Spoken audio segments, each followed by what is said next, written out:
जी बच्चों, सत श्री अकाल। ਅਸੀਂ ਸੋਰਸਿਸ ਆਫ એનર્ਜੀ ਚੈਪਟਰ ਜਿਹੜਾ ਕਰ ਰਹੇ ਹਾਂ, ਅੱਜ ਉਹਦਾ ਲਾਸਟ ਟੌਪਿਕ ਕਰਾਂਗੇ ਨਿਊਕਲੀਅਰ એનર્ਜੀ ਦੇ ਉੱਤੇ।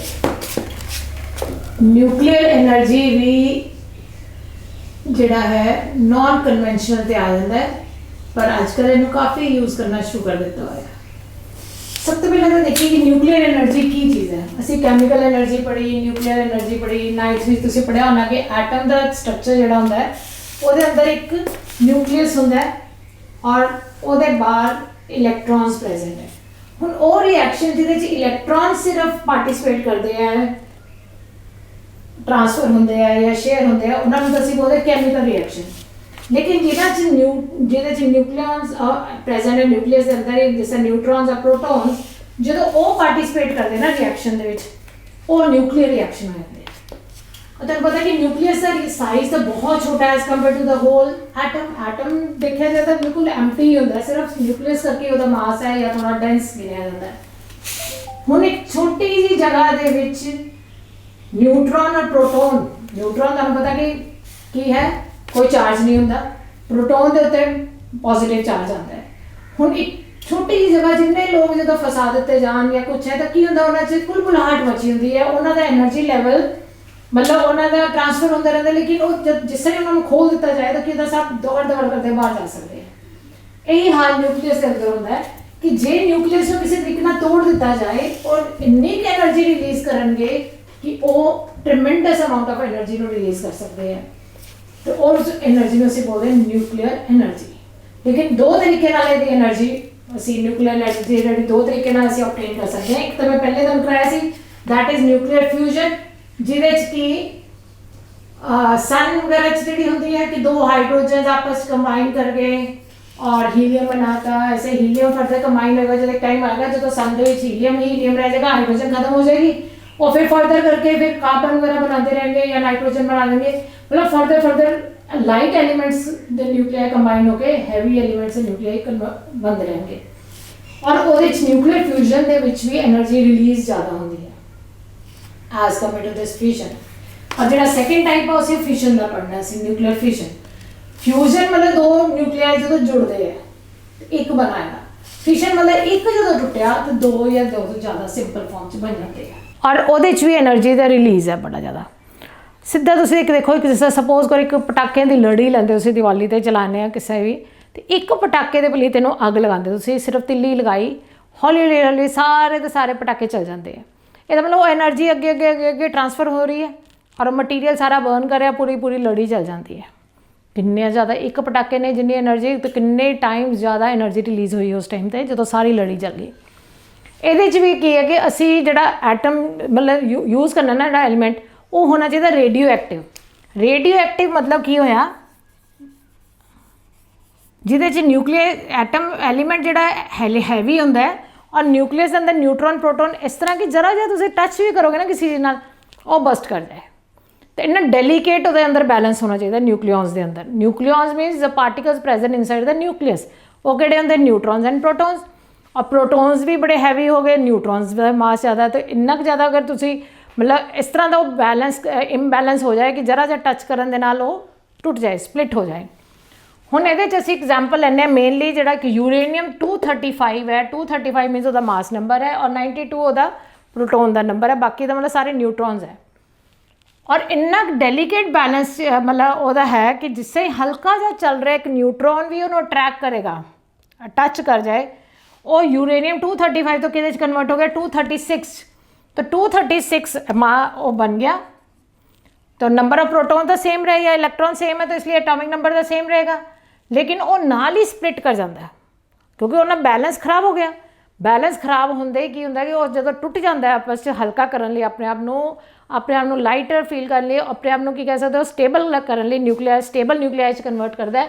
तो एक बेरियम बन जाएगा, एक क्रिप्टॉन होएगा, फर्दर 3 न्यूट्रॉन्स होर बन जाते हैं।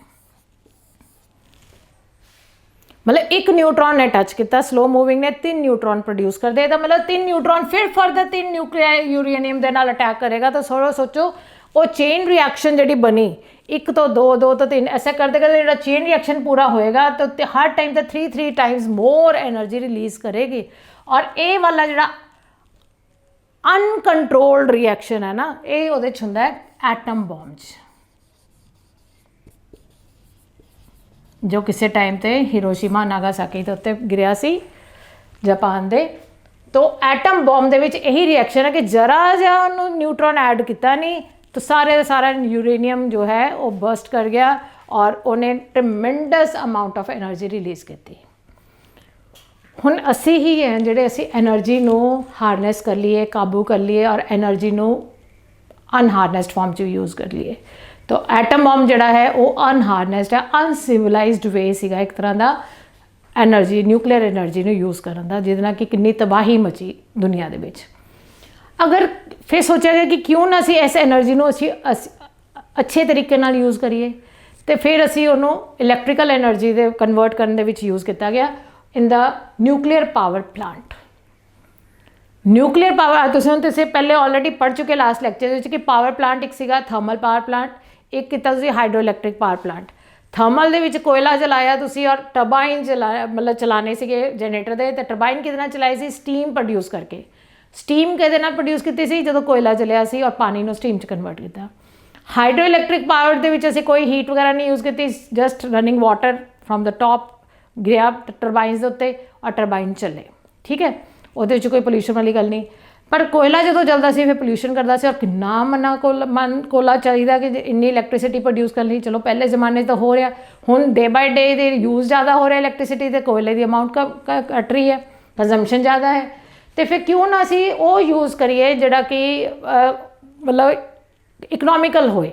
है तो यूरेनियम भी बड़ा महंगा गिनिया जाता, सब कुछ है रेडियो एक्टिव है, तो उन्होंने असी किस तरह दे, लेकिन क्योंकि थोड़ा जा भी यूरेनियम कई साल रिएक्टर नूं उस पावर प्लांट नूं चला सकता है। हुण न्यूक्लीयर पावर प्लांट जिहड़ा है ना एक पीसफुल वे है, कंस्ट्रक्टिव वे है न्यूक्लीयर एनर्जी नूं यूज़ करना, कड़ी एनर्जी न्यूक्लीयर फिशन एनर्जी नूं यूज़ करना टू गेट इलैक्ट्रिकल एनर्जी। हुण पावर प्लांट देखा जाए, चरनोबाइल वगैरह के भी केस आए हैं जिहदे साडे इंडिया दे विच तारापुर और कोटा वगैरह 2-4 जगह तो इस जिस न्यूक्लीयर पावर प्लांट है।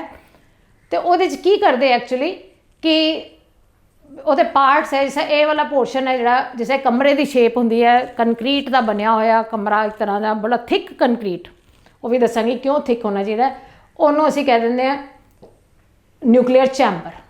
तो वो चैंबर की तरह काम करेगा, ਉਹਦੇ ਨਾਲ ਹੀ ਨਾਲ एक है एक हीट एक्सचेंजर जिहदे कि पानी है यूज़ करते उन्होंने स्टीम की फॉर्म च कन्वर्ट करना।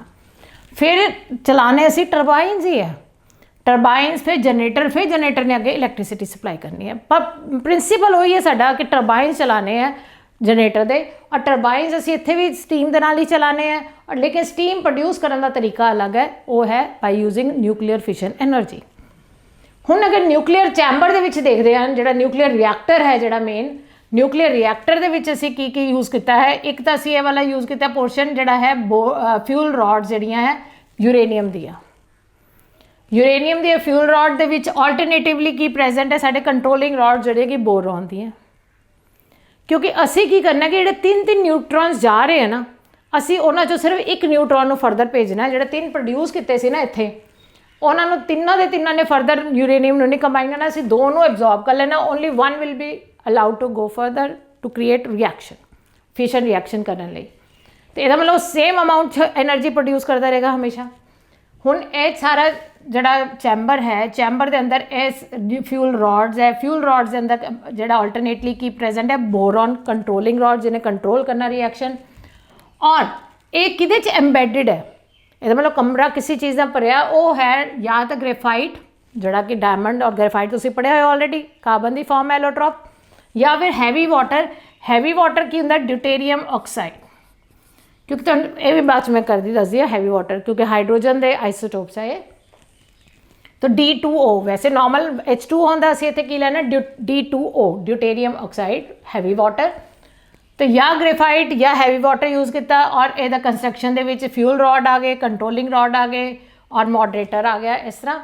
तो इस तो बाद की होंदा कि ये चीज़ जो इत्थे फ्यूल रॉड न्यूट्रॉन जरा जा स्ट्राइक किया, यूरेनियम ने स्प्लिट कर गया यूरेनियम के न्यूक्लियस, और उन्हें एनर्जी रिलीज़ की। मॉडरेटर का काम की है कि वो न्यूट्रॉन की स्पीड को स्लो रखना, क्योंकि जो न्यूट्रॉन स्ट्राइक करना ना स्लो होना चाहिए, फास्ट हो गया तो विचों ਦੀ निकल जाएगा विदाउट स्प्लिटिंग इट। हल्का जिहा शीशा अगर क्रैक तोड़ दो ना, पत्थर मार दो तो शीशा पूरा टुट जाता है। बुलेट अगर वजदी है तो विचों होल करके चले जाते हैं। तो सानू की चाहिए स्लो मूविंग न्यूट्रॉन। तो स्लो मूविंग न्यूट्रॉन नाल की स्प्लिटिंग हुई न्यूक्लियस और 2 एक्सट्रा जो न्यूट्रॉन है वो एब्जॉर्ब हो गए तो एक फरदर फिर न्यूट्रॉन वो रिएक्शन चलता जाता है। लेकिन जी हीट प्रोड्यूस हुई by nuclear fission in the chamber, हुण ये तुसीं देखोगे कि ये जी पाइपलाइन है ये गीज़र का काम एक तरह दे रहा है जिहदे पानी है, लेकिन ये अंदर एक कॉयल जी जा रही है, ये अंदर हॉट ये अंदर सोडियम लिक्विड सोडियम है जोड़ा कि प्रेजेंट है एज कूलेंट, क्योंकि इन्नी की एनर्जी प्रोड्यूस करता उस एनर्जी को असीं ट्रांसफर पानी च सीधा नहीं कर सकते। असी की करते हैं और सोडियम को सीधा पानी च रिएक्ट भी नहीं कर सकते। सोडियम इत्थे सर्कुलेट हो रहा है और जो जो ये पास होएगा गर्म होके ऊपर राइज करेगा और इस कॉयल के विचों ही निकली जाएगा और फिर ठंडा हो गया पंप के थ्रू फिर इस जा रहा है और ये जो पानी इत्थे प्रेजेंट है वो गर्म उन्होंने करता जा रहा है, कि कन्वर्ट हो गया स्टीम च। साडा पर्पज़ की है स्टीम बनानी। असी स्टीम बनाई न्यूक्लियर फिजन रिएक्शन तो डायरैक्ट असी रिएक्ट नहीं कर सकते, भेज नहीं सकते हीट, क्योंकि इन्नी ज़्यादा अमाउंट है। असी की कर रहे हैं सोडियम को सर्कुलेट करी जा रहा है, गर्म हो के वो पानी को स्टीम च कन्वर्ट कर रहा है। बेसिक बस ये याद रखना। उस तो बाद जो स्टीम बन गई तो स्टीम इस चीज़ तो फिर कनैक्ट हो गए टरबाइनस के उत्ते गिर रही है। पर्पज़ तो साडा ही है टरबाइनस चलाने। टरबाइनस जो तो चले तो जनरेटर ने इलैक्ट्रिसिटी प्रोड्यूस करती और वो स्टीम जी टरबाइनस उत्ते चली वो स्पेंट हो गई, एनर्जी लूज कर गई और ठंडी हो गई, कंडेंस हो गए, पानी च कन्वर्ट हो गई और ये पाइपलाइन के थ्रू फिर पानी च आ गई और फिर इत्थे चला गया चैंबर च। और ये वाटर अगर एक्सट्रा है या कुछ है तो इनू की कर रहा है ठंडा करना, कंडेंसर का काम दे रहा है, क्योंकि वो स्टीम जी थोड़ा पानी च तो कन्वर्ट करनी ना, थोड़े बहुत हीट लूज की है लेकिन सारी थोड़ा हीट लूज कर गया। तो असीं इनू की करिए बार बार पानी सर्कुलेट करी जा रहे हैं और पानी सर्कुलेट करके जिन्नी स्पीड स्टीम बची हुई सी उन्होंने वाटर च कन्वर्ट कर रहा है। ये साइकिल अपना चली जा रहा है, यदा साइकिल अपना चली जा रहा है, ये अपना काम करी जा रहा है। Finally we are getting electric current. तो this is how a nuclear power plant works. The nuclear energy gets converted into electrical energy. होर कुछ नहीं है। एक थिक चैम्बर है, थिक कंक्रीट चैम्बर है। थिक इसलिए होना चाहिए क्योंकि सीमेंटेड ले लो, कंक्रीट ले लो तो वॉल्स इन्नी थिक होनी चाहिए कि ये कोई रेडिएशन बाहर ना जाए। जिन्ने भी लोग इन्हें ऑपरेट कर रहे हो सब उस चैम्बर तो बाहर काम करते हैं, क्योंकि ये रेडिएशन एक एक्सरे प्लांट भी है ना जो एक्सरे लेंदे हैं उस इंपलॉय के भी थ्रू बॉडी जो जिदा पेशेंट जिदा एक्सरे भी जा रहा है वो तो अंदर जाएगी एक्सरे। इवन जो उन्होंने कंडक्ट कर रहा है उन्होंने ऑपरेट कर रहा है प्लांट में वो अंदर भी बॉडी के अंदर जाते हैं एक्सरेज वगैरह। इस तरह ये nuclear radiation they are very harmful to human body. किसी भी लिविंग बॉडी के जीन्स तक ये चेंज कर सकता है ऐसी है रेडिएशन से। तो इस तो बचना बहुत ज़रूरी है कि हार्मफुल इफेक्ट यही है मेन। तो एनर्जी जरूर है रिलीज़ कर रहा है ज़्यादा और इकनॉमिकल भी है, लेकिन यदा बॉडी के उत्ते बड़ा इफेक्ट आ जाता है। तो इसलिए वो सारे ऑपरेटिंग जो सिस्टम है वो सब लोग बाहर होंगे हैं, या तो कंप्यूटराइज होएगा लेकिन उन्होंने भी ऑपरेट करने लोग तो होंगे हैं। तो थिक कंक्रीट वॉल्स होनी चाहिए चैम्बर दी जिहदे नाल कि रेडिएशन कोई बाहर ना जा सके। तो वो बाद की है कि ये जो यूरेनियम रॉड्स जी हैं जो वो स्ट्राइक करती है कोई न्यूट्रॉन तो वो रिएक्शन होएगा ए वाला। 3 न्यूट्रॉन से 2 न्यूट्रॉन एब्जॉर्ब किए जाएंगे। मॉडरेटर वो स्पीड घटा देगा या फास्ट कर देगा, उन्होंने खत्म करेगा। लेकिन जी हीट प्रोड्यूस हुई है वो लिक्विड सोडियम जो पास कर रहा है उन्होंने गर्म करके वो हीट एक्सचेंजर च जाई जा रहा है और पानी को स्टीम च कन्वर्ट करेगा। पानी स्टीम च कन्वर्ट होकर टरबाइनस उत्ते गिरेगा। टरबाइनस चलनगे तो जनरेटर ने इलैक्ट्रिसिटी प्रोड्यूस, वही कंडेंसर च जो स्टीम आ जाएगी पूरा पानी च कन्वर्ट होगा। ये साइकिल अपना वाटर का चली जाएगा, सोडियम का अपना और ये cycle. So this is how a nuclear power plant works and converts nuclear fission energy into electrical energy. और ये थोड़ा जहा स्टार्ट करने के बाद कई साल अपने आप चलता रहता है तो यदी वर्किंग ऑटोमैटिकली चलती रहती है। So this is how we can again produce electrical energy by a different method. तो की असी किहड़े तरीके नाल देख लिया, thermal power plant, hydroelectric power plant and third one is nuclear power plant. तो ये लेटेस्ट टेक्नीक है और अच्छी भी है अगर यूज़ अच्छी तरह किया जाएगा। सो this is all about this chapter. हुण बस ये यही चीज़ देखनी होंगी असी एंड जाके कि असी सोर्स ऑफ एनर्जी, क्योंकि बहुत ज़्यादा साडी टेक्नोलॉजी वास्ट हो गई है, असी हर चीज़ नूं असी एनर्जी वाइज यूज़ करना है, सब कुछ मेनली इलैक्ट्रिकल एनर्जी यूज़ हो रही है। लेकिन ਅਸੀਂ ਉਸ ਇਲੈਕਟ੍ਰੀਕਲ એનર્ਜੀ ਨੂੰ ਵੀ ਜਦ ਕਨਵਰਟ ਕਰਨਾ ਜਾਂ ਕੋਈ ਹੋਰ ਸੋਰਸ ਆਫ એનર્ਜੀ ਜਿਹੜੇ ਵੀ ਅਸੀਂ ਯੂਜ਼ ਕਰਨ ਲੱਗੇ ਆ, ਅਸੀਂ ਇਹ ਦੇਖੀਏ ਕਿ ਉਹਦਾ ਲੌਂਗ ਰਨ ਕੋਈ ਬੈਡ ਇਫੈਕਟ ਨਾ ਹੋਏ, ਅਵੇਲੇਬਿਲਟੀ ਵੀ ਈਜ਼ੀ ਹੋਏ, ਇਕਨੋਮਿਕਲ ਵੀ ਯੂਜ਼ਡ ਰਹੇ, ਲੇਕਿਨ ਇਨਵਾਇਰਮੈਂਟਲ ਫਰੈਂਡਲੀ ਵੀ ਹੋਏ, ਸਾਡੀ ਜਨਰੇਸ਼ਨ 'ਤੇ, ਹਿਊਮਨ ਬੀਇੰਗਸ 'ਤੇ, ਐਨੀਮਲਸ ਦੇ, ਪਲਾਂਟਸ 'ਤੇ ਉਹਦਾ ਕੋਈ ਬੈਡ ਇਫੈਕਟ ਨਾ ਹੋਏ। ਕੌਨਸੀਕੁਐਂਸਿਸ ਦੇਖ ਕੇ ਹੀ ਸਾਨੂੰ ਕੋਈ ਸੋਰਸ ਆਫ એનર્ਜੀ ਚੂਜ਼ ਕਰਨਾ ਜ਼ਰੂਰੀ ਹੈ।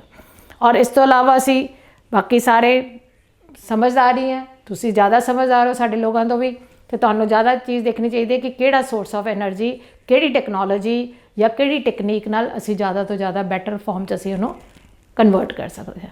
That's all about this chapter. Thank you.